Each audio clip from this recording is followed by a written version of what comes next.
Good afternoon, class. Today we're going to do a dynamic warm-up. Dynamic warm-up is to get the blood flowing and to get your muscles loose. The static stretching, obviously, we've talked about before, comes at the end. And this dynamic warm-up, you should never bounce. But we'll start out with something simple like our circles. See here, probably want to do about 10 forwards and then 10 back. You can make them a little wider, closer together, whatever you want. This warms up your rotator cuff. Now we'll switch to some windshield wipers. This is also to help your shoulders get loose for all your activities. 5 or 6 on each side, not fast, not slow. And a little thumbs up.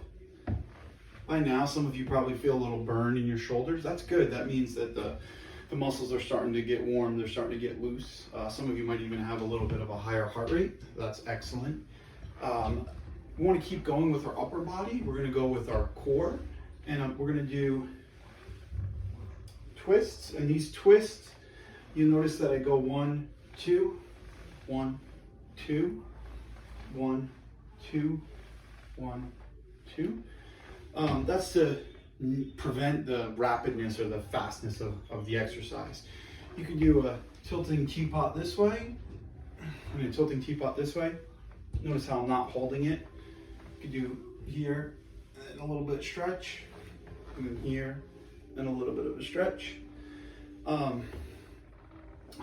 As we work through these dynamic warm-ups, you notice I don't really hold anything. That's normally for the end. That's called static stretching. Wrist circles, arm circles, anything that is constantly moving is good. Now we'll rotate down to our quads and our calves and our shins, our hamstrings, our glutes, and a little bit of our back. So one of the best exercises to get this going is just high knees. You can do high knees where you try to hit your hands, or you can do high knees clap, high knees clap, high knees clap, high knees clap. Either way, they're both going to help you with your hips and warm up your body. Next, do some lunges. Remember, when you're lunging, try not to have your knee go in front of your toe.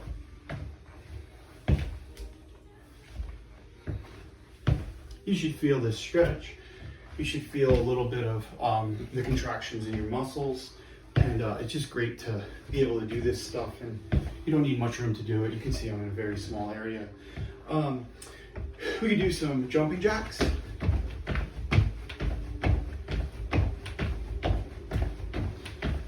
And as you do the jumping jacks, you warm up your calves. You can probably feel it in your back of your legs. That's great, in your shins. The next exercise we're going to do is pretty simple. It's called heel kickers. You can go slow like this, or you can go fast, just depending on how you want to do it. Then what we want to do is a little side-to-side action.